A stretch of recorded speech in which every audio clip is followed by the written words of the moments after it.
Welcome back to the Vanessa G Fitcast. I'm Vanessa Pozos, and here with me is Omar Pozos, my co-host and husband. And today we are going to be talking about a topic that, the title may or may not have attracted you. Maybe you're just somebody, you're like, I just love the Vanessa G Fitcast. I love Vanessa and Omar. I just love listening to Omar. Yeah, I just love Omar's voice rocks me to sleep as I drive or now you're work making out it weird. No, I mean, regardless of whether or not you're just like every single week, I'll listen to it, whatever the title is, or maybe this title caught your attention. Well, I want to talk about that a little bit. So, the title of this episode is This Little Known Psychological Phenomenon is Affecting Your Results. And so the title itself, those in the, maybe the content creation space, social media, they're familiar with the term hook. A hook is what would be, if you are scrolling on Instagram, maybe you're looking at reels and then just like, maybe you're like Omar and you just like scroll super, super fast. I don't even know how you take in the information. Listen, I like what I like. And if it doesn't capture my attention, I'm on to the next one. He's like 0.25 seconds is the amount of time he gives a reel to decide whether or not he scrolls past it or not. But what causes Omar to stop and decide to actually watch a reel all the way through is how good of a hook it has. So a hook is essentially the thing that really captures your attention because it opens up a loop in your brain. It hooks you in. It might be a visual, it might be words, it might be some form of message that's like, that captured my attention, and it just gives me that moment of like, I need to find out what this is. And so the title of this episode, that, little known psychological phenomenon, that in and of itself might have opened up a loop in your brain to be like, I need to know what that is that's affecting my results. Well, giving you the answer here to what that is. So this little known psychological phenomenon, this is called the Zeigarnik effect, coined by Dr. Bluma Zeigarnik. And essentially, the Zeigarnik effect states that our minds quickly forget finished tasks. However, they are programmed to continually interrupt us with reminders of unfinished tasks. So if we think about, when we are trying to achieve our goals, especially if we think of like the health and fitness realm, oftentimes, and majority of the women who come to us are these like high performing women who are really trying to achieve in every area of their life. They're trying to, achieve in their work. They're trying to be a great mom. They're trying to be a great wife or girlfriend. They want to be the best version of themselves in every area of their life. That's what draws them in, of seeing like, I'm not optimized in my health. There's a lot of areas that I don't feel good about my body. I don't physically feel good with my energy. And so that's where they're like, okay, this is an area that I need to bring up to par with how I believe myself to be. Now, what I also see often happen with these women, and I've very much experienced it myself, I think many of our coaches have experienced it because it is such a common thing to happen with high performing women, is we are taking on so many things across our lives that we get overwhelmed really, really quickly. So then it's, okay, now I'm going to try and achieve these goals in health and fitness, but now I'm thinking, okay, I need to do this with my nutrition. I need to do this with my workouts. I need to, make these decisions here. I need to figure out this. I need to be, do. And as the do's add up over time, very normal, very common that suddenly you're like, I feel like I just can't even do these things. I can't keep up. I feel overwhelmed. I feel like I just have this weight on my shoulders, and you maybe give up. Maybe you just kind of like, shut down. Like there can be different responses that happen, right? Yeah. And the other thing to that too, because this happens to me in a personal life and a professional life, and my brain has so many open loops that I feel like I have ADHD, and I probably will, or I probably do to a certain extent.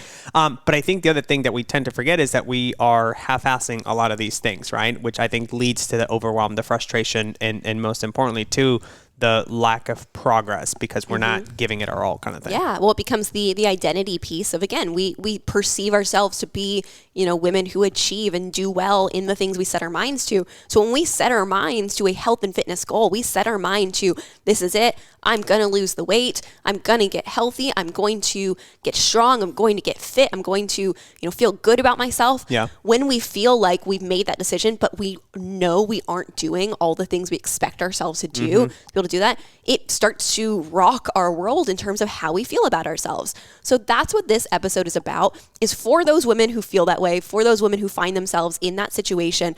There is an explanation for this, and one explanation is the Zeigarnik effect, of the fact that your brain only has so much capacity to think of what to do and to remember all the different pieces and to figure out the how to implement in all the different ways, right?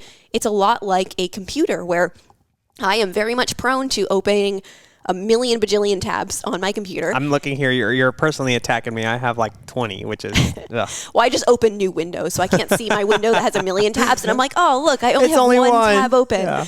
But the reality is, if we open up a million tabs and then my computer slows down and I'm getting frustrated, I'm like, Omar, my computer sucks. Like, fix it for me. And it's like, well, when was the last time you closed out all these tabs and turned it back, turned it off and back on again? I'm like, Control-Alt-Delete, and we're good. I'm like, well, I guess that makes sense, right? But yet we don't do this with ourselves. We don't do this with our lives and with our own brains. And I'll say this too, Ness, not to interrupt, but I am a firm believer that I'm like, I can do it all. I got this. I get what you're saying, Vanessa, but I can still do it. If I'm being honest, you're doing yourself a disservice because you can be the best mom, you can be the best PTA, committee board member, whatever they call it. You can be whatever you have going on, but like you're not going to be able to do it all at once. And so I think to your point, it's important to acknowledge that first and foremost so that we can really focus our time and effort into the best way to go about this. Absolutely. So let's understand this a little bit more. Let's normalize, let's understand, why does this happen? Why is it that so many of us deal with this phenomenon? And this is, the Zeigarnik effect is in everything in our world. Like, you think about, TV shows, books, like, how do they keep you hooked in is they end with cliffhangers. Like, I was just talking with one of our coaches that, like, I have a bone to pick with the author of the series, The Fourth Wing. She's listening right now, so go ahead, tell her. I don't even remember the author's name. Somebody else out there knows it, and they're screaming it at me right now. But if you've read The Fourth Wing, which is like a really popular book series right now. Is it Rebecca Yarros? Yeah, Rebecca Yarros. I have a bone to pick with you, Rebecca Yarros. Dang it, Rebecca. When I first found this book series about a year ago, I just assumed that all the books were out in the series. And when I got to, I think it was the second or third one was Is this the one with like the magical dragons and stuff? Yes. Okay. All right. I'm just asking. Yes, it is the one with the magical dragons. But when I got to the end of the book that was out, not realizing that the next book wasn't out yet. And of course, every book ends with this like massive cliffhanger. And so it's opening this loop in my brain of like, oh my gosh, I need to start the next book. I need to find out what happens. And then you realize that the next book isn't out yet. And you realize that the release date is a year later. And you're like, that sucks. I hate that. And how dare you, Rebecca? Yeah, it's like the new book came out, a month ago, and at first I was just like, I don't even want to read it because I'm like, at this a new point, one already came out? Yeah. You're not reading it? No, I finished it already. Oh, you're like, I don't want to read it, but I already finished it. Oh, well, at first I was like, I don't want to read it, and then finally I dove into it, and then of course it was great, and I finished it, but it was. Did it also leave on a cliffhanger? Well, yes, that's what I'm saying. Rebecca. So it was when we were in Mexico when I finished it, and I was literally in a bad mood the rest of that day because I was like, gosh dang it, like you're doing this again, leaving with a cliffhanger, and I have to wait again for the next book to come out. Like, I hate that. And that is why when we watch Netflix shows, sometimes I'm like, let's just pause it in the middle of the episode rather than like starting the new episode, because every episode ends with a cliffhanger that wants you to watch the next episode. Oh, when you want to stop watching, they have it. Stop in the middle. They have the human brain figured out to where they know if they leave with these open loops, we can't even like go about our normal day to day without that loop coming back up. Our brain's going to keep interrupting and reminding us of like, hey, remember you still don't know what happened on that show, and like that's where then you're like, oh my gosh, I gotta watch this show tonight. I've got to, and like we become addicted. Totally. It's the same thing with our day to day, to where now if we're creating this like endless to-do list of I need to meal prep my food, I need to figure out what I'm going to eat today, I need to go drop the kids off, I need to give the dog a bath, I need to do this project at work, I need to answer these messages, I need to call this person back, I need to drop the car off to service. Me anxiety. Jesus. Right? It's like you have this endless to-do list, and with all of those are all open loops in your brain. And so what the Zeigarnik effect is stating is that your brain, as long as that loop is open, your brain is expending energy the same way that your computer is using up part of its RAM, its bandwidth to keep that tab running open in the background. What does RAM stand for, Vanessa? I don't know. Neither do I. I was just asking. Yeah, like as if I could have just given you an answer and you would have been like, okay, that's correct. Robotic analysis management software. Not what that's But ultimately, that's where our brains get slowed down, clogged up, because we have all these loops open. And so it makes sense why you might be struggling with your health and fitness goals if you have all these open loops, not even probably just in your health and fitness, but in every area of your life. Endless loops are open. And with all those loops, it's all bogging down your executive functioning in your brain, that management system essentially of your brain. It's slowing down just like your computer does when all of those tabs are open. And now add in the fact that maybe you are physically and or mentally stressed. Maybe you are sleep deprived. Maybe your sleep quality isn't as good. Maybe you are, dealing with anxiety right now. Like, these are all very common symptoms and common things that also happen in conjunction with hormone imbalances. So these women who are the ones who want to get themselves feeling better, looking better in their body, clearing up their health issues, are also the ones that are bogged down by their executive functioning in their brain, unable to keep up with all the things. Your brain is taxed. Your brain can't keep up, and so it makes sense. This is why you have all these lingering thoughts about all the things you have to do. This is why you feel crappy about yourself all the time, why you feel like you're never doing enough, why you feel like you just are a failure more often than not. It's not you. It's not your fault. It is purely the way our brains are designed.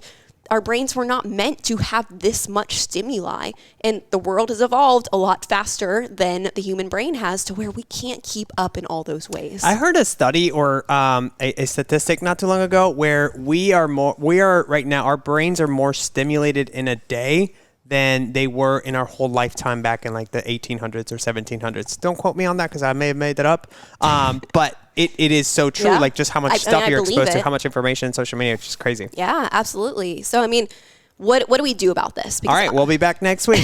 Get it? See what I did there? Ha ha ha. Yeah. No, that's how do we ultimately not just understand what's happening in our brains and just give ourselves at least the at least I'm not alone. Everybody probably is dealing with this. At least all the women I can tell you, pretty much everybody who listens to this podcast, pretty much everybody, who comes into our company, I promise you are probably dealing with this on some level, because I think it is just a commonality across high functioning, high performing women. And it's the high functioning, high performing women who often have the hormone imbalances, the gut issues, are having trouble losing weight. It's no wonder, right? So what do we do about it? That's the question. Well, we can hack the Zeigarnik effect, just like I have hacked watching Netflix by, pause the episode midway when it gets slow rather than waiting for a new loop to open in my brain. But do you not watch the whole series? I do, but I'm saying I can walk away from it's it on my own terms and not be addicted the way Netflix wants me to get addicted. Sure, babe.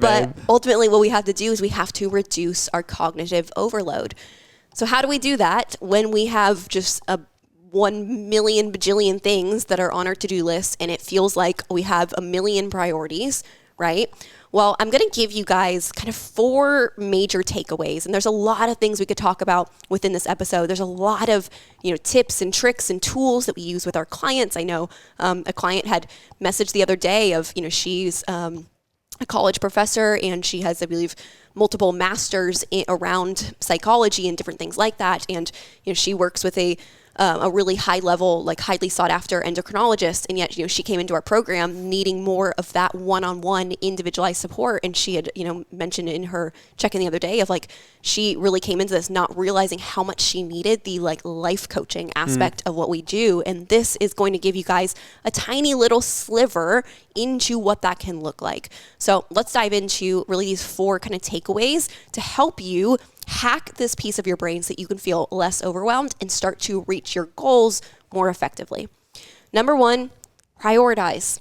We just talked about everyone feels like we have, a million priorities at the same time, and that's the issue, right? We're not actually getting clear on what actually is a priority, because by definition, not everything can be a priority. A priority literally means this is more important than that. So if you are saying everything is a priority, then nothing is a priority. Yeah. Oh, I like that. You can't have everything be a priority, and it doesn't make sense, right? So we have to get clear on what actually are your top 3 priorities. And I like to personally take a zoomed out approach of every quarter. I think of what are my top 3 priorities for the quarter. Then I look at every week, what are my top 3 priorities for the week? And then every day I get clear on what are my top 3 priorities for the day. that structure specifically works really well for me in like the roles that I hold at this time as a, founder and CEO of this company, as well as, other kind of roles that I carry.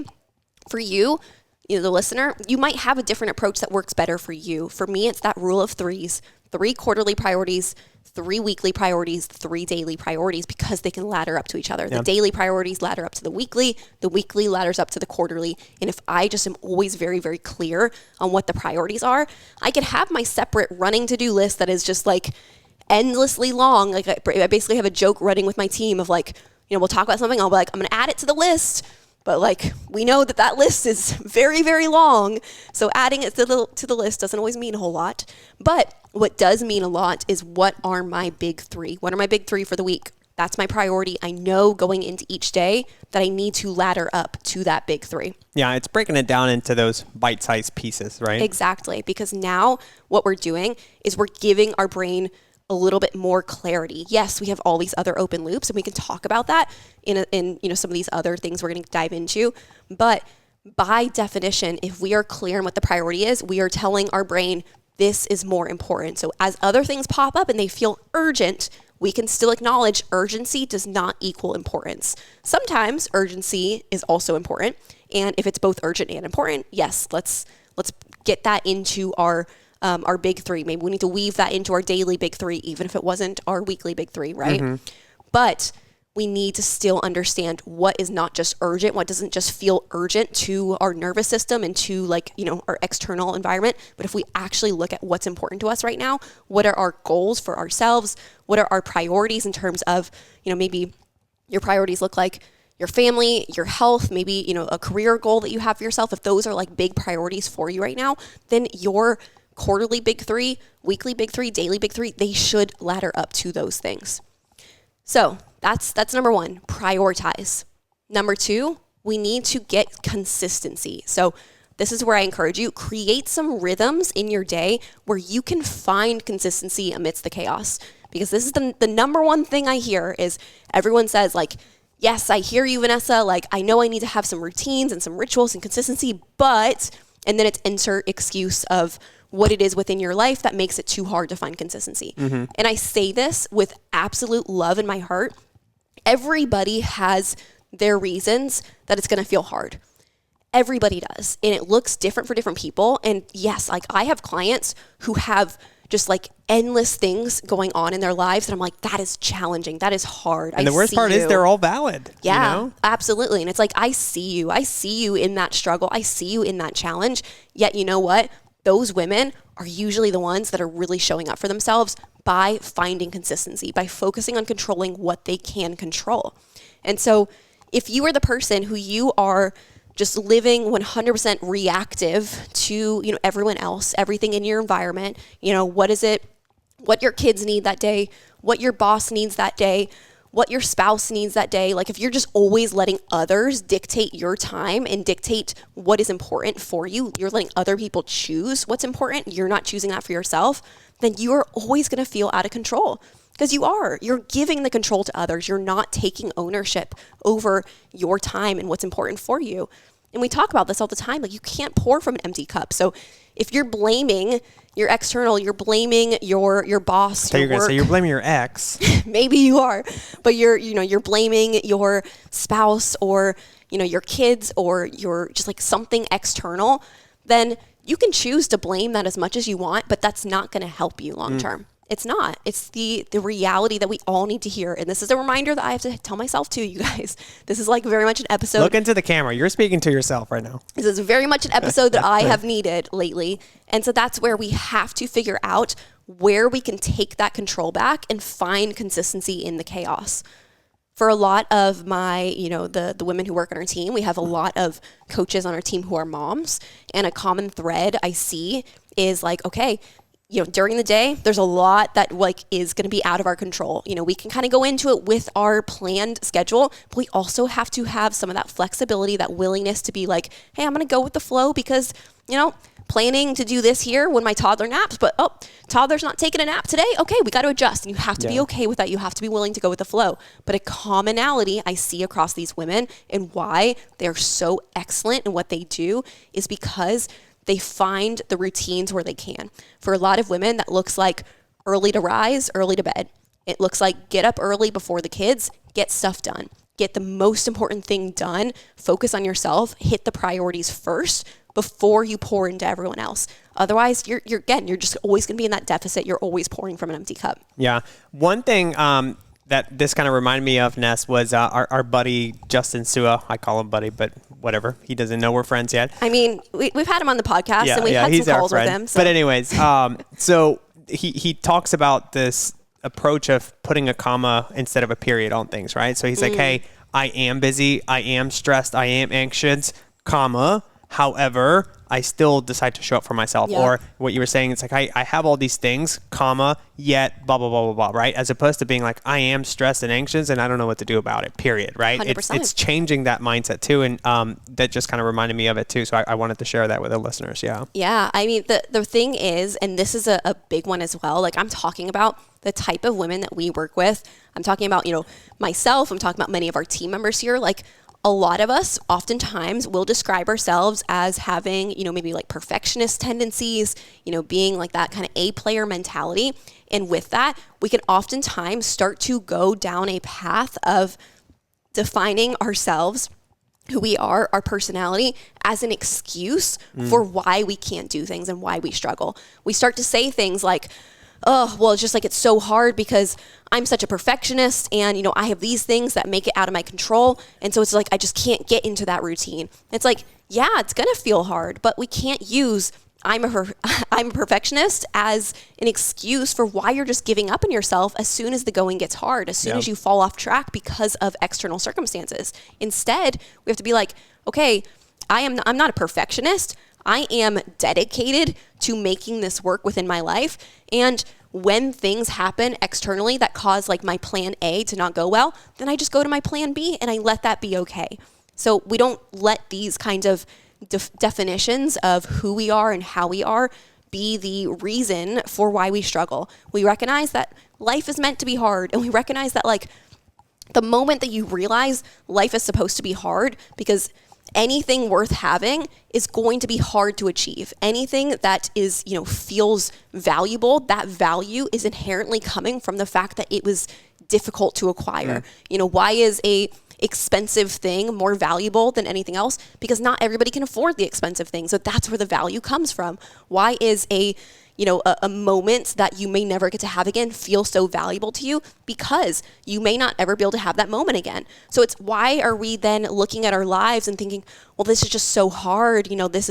This feels really hard, so it shouldn't feel that way. And telling ourselves that like, oh, I'm just going to wait until it feels easy and then start doing the thing, and wait until I can do this perfectly and then start doing the thing. Why are we doing that? Because the reality is, if it's worth doing, it's going to feel hard. And if the result that we want to achieve, that health that we're looking for, the body composition that we want to get, the confidence and confidence, all of those things that we're seeking, if we want that, if that's valuable to you, then inherently it should come with some level of difficulty and challenge to achieve. And we should accept that is like, it's not one or the other. Those are meant to coincide and coexist. And that's actually a good sign if it feels a little bit hard sometimes. That being said, there are things we can do to make it feel less hard and less challenging. Or another way to look at that is there are things we can do to help ourselves level up and be capable of doing the hard thing anyway. So one thing that I really strongly recommend is that we find some form of rhythm or ritual within your day. And coming back to, like I said, a common pattern, a common theme I see for women is if you have a lot during your day that feels like chaos, then find the bookend. For a lot of women, that's waking up early. For some women, that's, doing things late at night, and whatever works best for you. There's no right or wrong. I don't believe that there's like one way of living life that's, more superior to everyone else or anything like that. You have to find what you can consistently do and where you have the most energy, where you feel like you can put forth a little bit more of that effort, even if it feels challenging. So I recommend start with thinking about what routines you already currently have. You probably have a routine somewhere, and you might be like, no, I don't have any routines right now, Vanessa. Like, you don't know me. You don't know my life. I have no routines. You don't know my life, Vanessa? Like, you don't know me. No, it's like you might be thinking like, I don't know you, and you're correct. I don't. But I would bet money that maybe you brush your teeth about the same time every night. Maybe you take a shower at like about the same time of day most days. Maybe you get in a car and drive somewhere at about the same time most days. Like somewhere in your life, there is a ritual and there's a routine. It might be because of like an external circumstance of like, well, I have to be at work at this point in time, so that's why I always get in my car and drive there at that point. Then great. That's your routine that exists right now. Yeah. Even if everything else across your day is different and wild and crazy and reactive, you have that one consistent thing. So now let's grab onto that and let's find where we can sandwich in something else that we want to be consistent with. So if it's I drive to work at the same time every day, then what can we bring to that that's going to benefit you as well? If we're talking in terms of health and fitness, that might look like maybe we're struggling with getting clear on our nutrition. Maybe your drive to work, you're just going to be thinking and getting a plan in place of what it is that you're going to be eating that day, what it is that you're going to be eating tomorrow, what your plans are for nutrition that week. Maybe even just thinking ahead of when you're going to sit down and actually, plug into your phone what you're tracking for the day. Like that's all it takes, because what you're doing now is you're closing a loop. And so if it becomes I always plan out what I eat on my drive to work, then your brain does not have to expend the mental energy of bringing that loop back up and constantly reminding you and saying, hey, remember, we still got to do that thing. Hey, remember, that's still on your to-do list. Hey, that's something that has to happen. Hey, you're failing because you're not doing that thing. That might be what your brain is doing right now. We need to give your brain direction, give your brain clarity that, hey, this is when that happens. So when that pops up, you're like, don't worry, brain, I got you. Like Oh my God. Your like, don't worry, brain. Don't worry, brain, I got you.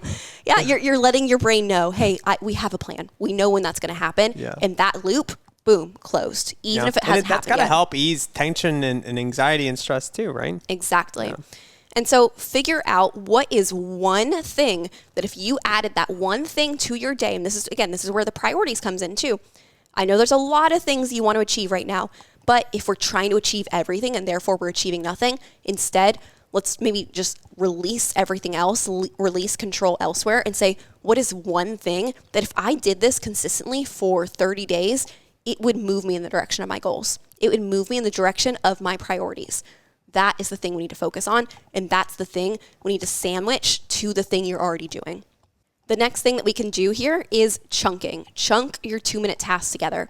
So we talked about priorities. We talked about taking that one thing that's going to be like the needle mover for you and finding a ritual and routines that you're closing the loop on your brain of when you're going to do that, how you're going to do it, what that's going to look like. You have that already sandwiched in somewhere in your day.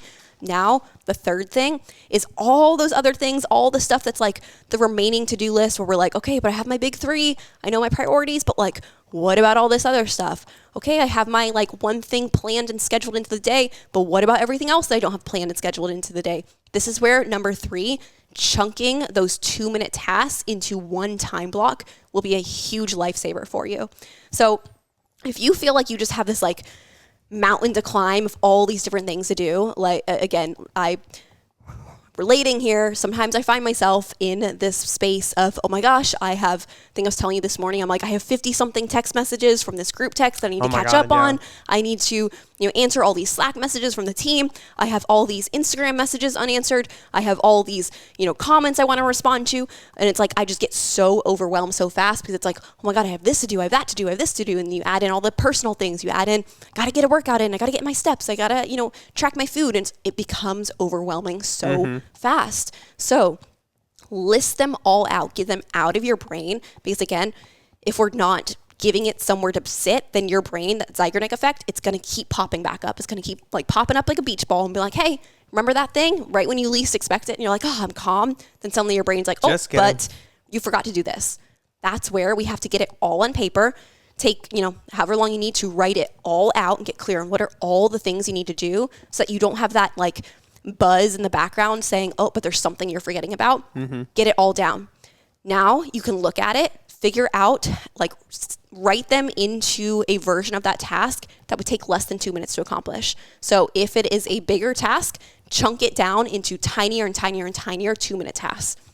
Now what you do, find 20 minutes to 40 minutes in your schedule And anybody, I guarantee you can find that time. You might have to make it happen, but you can find it. Find that time. Put it on the calendar. When you get to that time, whether it's like right then or it's scheduled later, when you get to that time, set a timer for 20 minutes, 30 minutes, 40 minutes, whatever you've allocated to it. And now it's basically like an AMRAP workout. It's as many rounds as possible. Like get in as many reps of those 2-minute tasks as you can. This is a lifesaver because if you're just like always slowly chipping away at the 2-minute tasks, it's always going to feel like they're adding back faster than you can get them down. So if you can have a dedicated space where as those 2-minute tasks pop up, you're like, it's okay, nervous system. I have a space dedicated to accomplish those things. Now I go into my 2-minute task period and it becomes like a game. It's like, okay, I got my list. How many can I check off this time?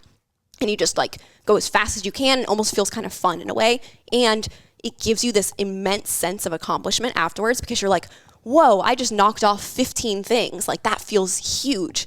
Even if they were like tiny little things, that's the point. The more little check marks you can give yourself, the better you're going to feel. Another thing too that I like to do is I almost like to set myself like all of these tasks and then reward myself for it, right? Yeah. So I'm like, if I can do these things, then I get to, I don't know, for me, I'm like, I'm going to go get a t-shirt or I'm going to go buy a new pair of shorts or whatever that might look like. Yeah, like I like to. I'm picturing you with like a t-shirt that's like, I did my 2-minute test. No, it's more of like a Lululemon shirt. And I'm like, I'm just going to go get myself some new clothes if I do all these things. Yeah. But the point of this is we have to stop relying on memory. Yeah. All of this is coming back to the fact of what that Zeigarnik effect states is that your brain can only have the capacity for so many things. And if you have all these open loops, they're all running in the background, which means your total capacity for any one of those loops is limited. So we have to close as many loops as we can. One loop is, when am I going to do the thing? That's where having that time of like, I put it on my 2-minute task list. I have a 2-minute task block on my calendar. It's like, that loop is closed of the when am I going to do this? It's okay. I don't have to worry about it until it comes up. I check my list. I knock them off. Then you clear a bunch of things off. That in and of itself is going to open up space. You don't have to rely on memory anymore.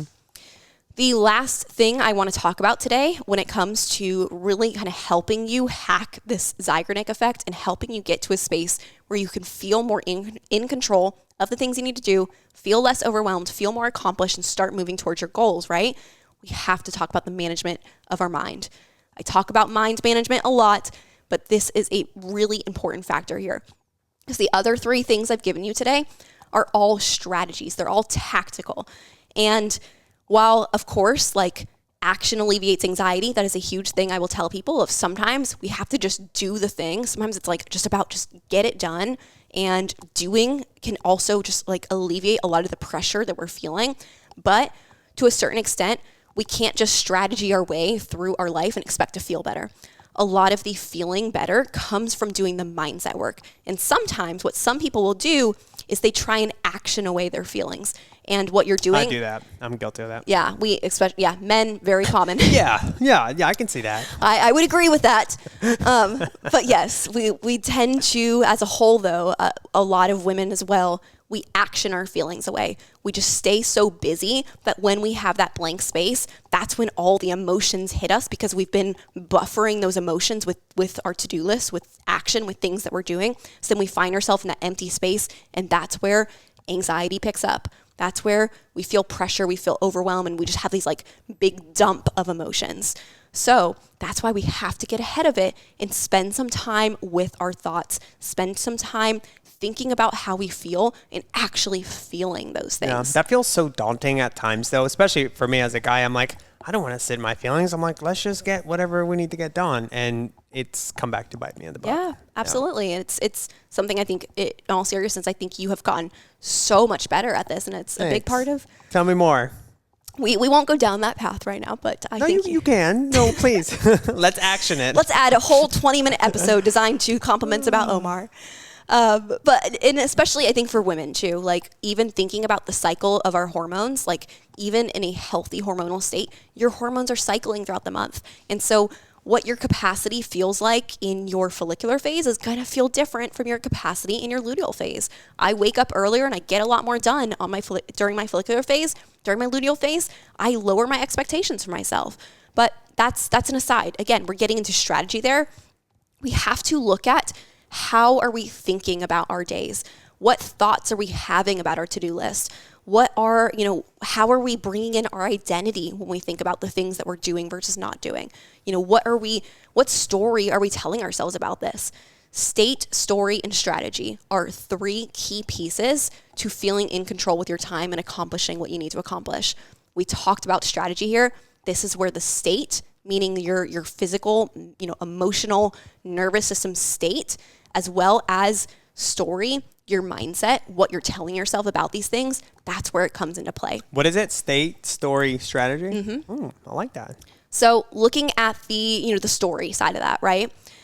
How often are you telling yourself, I have to do this? How often are you saying to somebody else, I have to do this, or I have to? If we use that phrase, have to, we need to be very, very clear about what that really means. Because I'm telling you, rarely, there's probably 0.2% of the things that you say I have to do, you actually have to do. What do you have to do? You have to drink water. You have to breathe. You have to sleep. After a certain period of time, you have to eat. That's pretty much it. Outside of that, you do not have to do anything. Everything you do is a choice. And a lot of it, if you really think about it, and this is why it's so important to zoom out and why we're not just talking about strategy today, but we're also talking about how we're thinking about these things. We're talking about the story, is the fact that a lot of the things that you are stressed about today, that you are overwhelmed by, are things that you once prayed that you would have. Whoa. And that is a reminder I have to give myself day in and day out, is when I'm zoomed in on the day-to-day and I'm like, oh my gosh, I have so much to do, I'm so stressed, and I might complain to you of, I have to do this, I have to do that. I have to take a step back and be like, whoa. I get to do these things. If I went back in time, I had a time machine and I hopped in, I went back to myself 5 years ago, 10 years ago, 15 years ago, if I go back to childhood and I say, hey, look at your to-do list for, 2025, look at what you're going to be stressed out by. That version of me would have been like, oh my gosh, I get to worry about that. I get to do those things. Yeah, that's such a cool perspective shift too. Exactly. Majority of the things that you are overwhelmed by and stressed about are things you once hoped you would have. And so we have to remind ourselves of that. And we just have to take that step back, take a deep breath and be like, if I'm telling myself I have to, that's a sign that I need to step back. I need to step into gratitude. And I need to remind myself I get to do these things.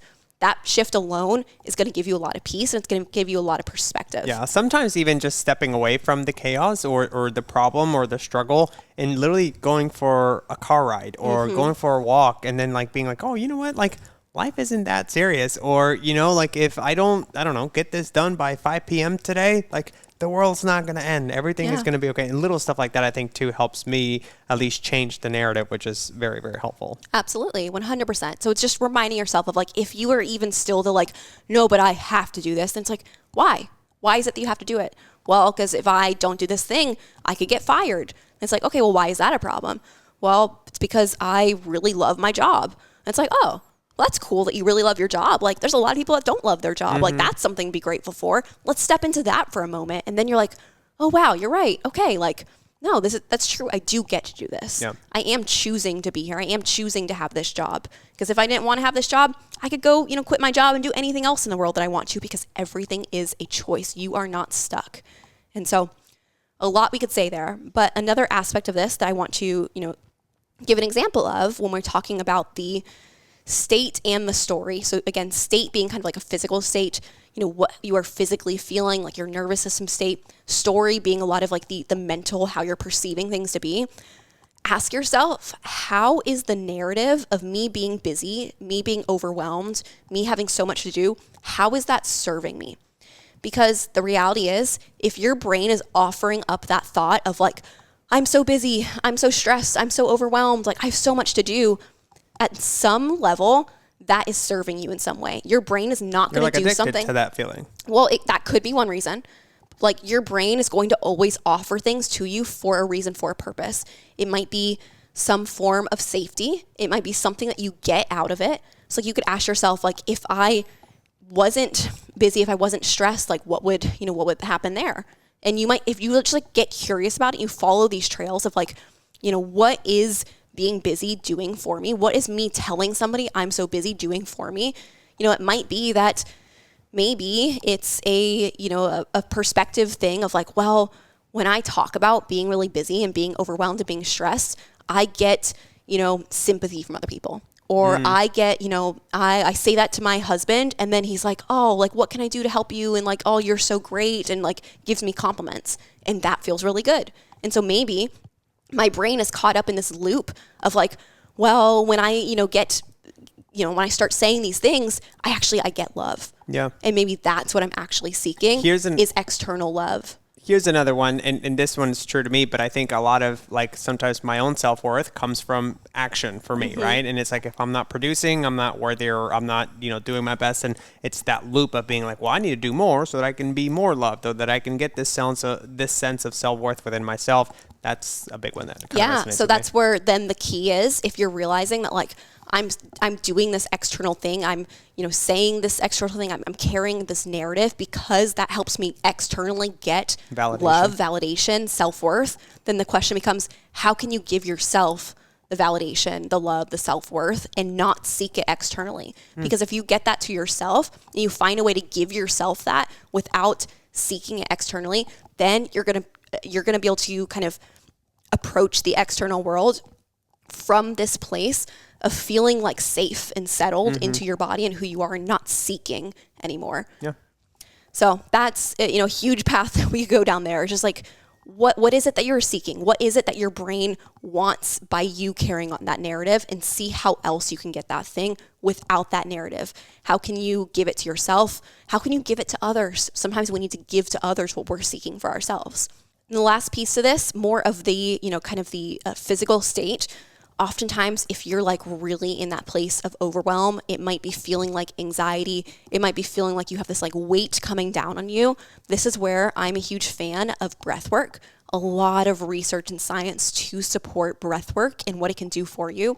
As well as for me, I personally love pairing breath work with meditation and visualization. So a visual I will give to you out there, if you are that person who you're like, I just feel weighed down by my to-do list. I feel like this like rock is sitting on my shoulders and I just feel like it's so heavy. I feel like I can't even get out of bed. I feel just overwhelmed. I feel paralyzed. This is for you. And what I encourage you to do right after you're done listening to this, find a quiet moment where you can pause, take some deep breaths, like slow inhales, slow exhales, repeat that with your eyes closed, and visualize what you are feeling of that rock being on you. Visualize that you have this weight on you. You might visualize that you are laying down and you have this rock over top you. I want you to tighten your muscles and picture pushing that rock off of you. Actually clench your muscles and kind of get that clench, and then push the rock off and just release everything, every muscle that you are clenching. You might need to repeat that a few times of the clench and the release, but I want you to actually use this visual. You push that rock off of you. The rock is no longer on you. And now that rock, it's just a stepping stone. Step up onto that stepping stone and recognize that all the things that are weighing down on you right now, they are serving a purpose for you in some way. Why are you smiling like that? Well, all right, this is my 5-year-old brain, so I have to share it. But the clench and the release, I'm like, are we pooping here or are we visualizing? So that's where my brain This is my attempt at being helpful for you guys. But I'm sorry that we just ruined that visual for you. No, but it's a great visual. Yes, move the rock off of you. It's a stepping stone. Step onto that rock. Visualize like everything that is weighing down on you, everything that you are feeling crushed by right now. It is serving you in some way. There is a purpose to this. There is a greater purpose, in my opinion, of like, you will not be handed anything in life that is not meant to serve you in some way. So step onto that stepping stone and recognize that you're stepping into the next version of yourself, and you're going to do great. And Omar is a child. I am a child. I'm over here like giggling. Yeah, and I mean, listen, I get it. I'm a 5-year-old. But here's another great point too, Ness, because I know at the beginning you were talking about, the client that had reached out and was like, oh my gosh, like this is life coaching and these are all these things too, because we get a lot of questions like, well, what does working with you guys look like? Like, what if I need this or I need that? And we're always like, well, it just depends on the person. And you're like, well, what the hell does that mean, right? So sometimes realistically, it is, GI issues or hormones or, nutrition and weight loss and all these things. But it's like, to your point, in order to get all of these things done, there's also a little bit of that life coaching that comes involved in it. It's a little bit of that mindset work, changing your perspective. Like you were saying too, your narrative, that I have to, or that I get to instead of I have to. So I think that was such a great insight into working with our team and all of the things that involves. It's not just macros or calories or this, it's more or less a more well-rounded approach to help support your nervous system, your anxiety level, stress, and all these things so that your body can get that release and do the things that we want to. Was that pretty accurate? Yeah, absolutely. I love it. I hope that this episode was helpful. If nothing else, maybe it was entertaining for you, thanks to Omar's 5-year-old brain. Exactly. But thank you all so much for listening. If this was helpful, do me a favor, send it to somebody else you think would benefit from this. And do me a favor, reach out. Let me know how I can better support you and what you are enjoying listening to, what you enjoy learning about. And that's where I get a lot of our ideas of how we can better educate you guys on the podcast. Thanks so much. We'll be back next week with another great episode. Bye, everybody.